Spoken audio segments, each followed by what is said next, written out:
максатыңнан көздеген жылы сөздерің жүрегімде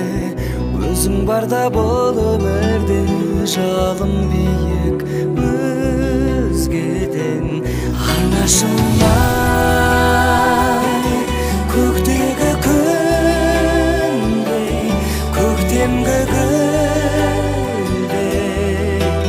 нұрын сепкен жаныма жанашыр